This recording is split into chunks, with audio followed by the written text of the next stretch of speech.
വേനൽ ചൂട് കനത്ത സാഹചര്യത്തിൽ വഴിയാത്രക്കാർക്ക് തണ്ണീർപന്തലൊരുക്കി north Paravur municipality Kudumbashree gender resource centre GRCക്ക് സമീപമാണ് തണ്ണീർപന്തൽ ഒരുക്കിയത്. കനത്ത വേനലിൽ 40 ഡിഗ്രിയിലധികം ചൂട് കൂടുന്ന സാഹചര്യത്തിൽ വഴിയാത്രക്കാർക്ക് തണ്ണീർപന്തലൊരുക്കി north Paravur municipality Kudumbashree gender resource centre GRCക്ക് സമീപമാണ് തണ്ണീർപന്തലൊരുക്കിയത്.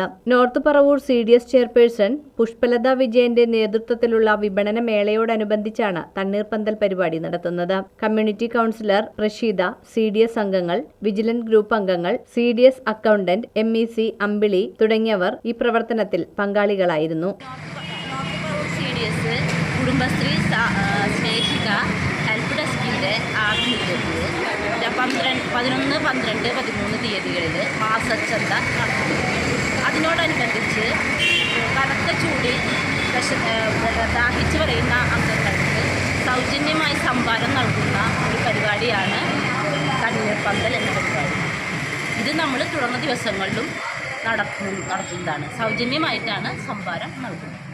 ഭക്ഷണം, ആരോഗ്യം, ശുചിത്വം, പൊതുജനങ്ങൾക്കിടയിൽ പോഷകാഹാരം കഴിക്കേണ്ട പ്രാധാന്യത്തെക്കുറിച്ചും വ്യക്തിശുചിത്വം പാലിക്കേണ്ടതിനെക്കുറിച്ചും community councillor Prashitha signature campaign നടത്തി അവബോധം നൽകി. വിഷു വിപണന മേളയോടനുബന്ധിച്ചെത്തുന്ന അംഗങ്ങൾക്ക് സ്നേഹിത ഫ്ലയർ നൽകി. സ്ത്രീകൾക്കും കുട്ടികൾക്കുമെതിരെയുള്ള അതിക്രമങ്ങൾ ഫലപ്രദമായി പ്രതിരോധിക്കുക, സ്ത്രീകളുടെ പ്രാപ്തി വർധനവ്, അതിജീവനം, ഉപജീവനം എന്നീ ലക്ഷ്യത്തോടെ സ്നേഹിത ജെൻഡർ ഹെൽപ്പ് ഡെസ്ക് പ്രവർത്തിക്കുന്നു. ഇതിന്റെ പ്രാദേശിക ഘടകമെന്ന നിലയിൽ ജെൻഡർ റിസോഴ്സ് സെന്ററുകളും പ്രവർത്തിക്കുന്നു.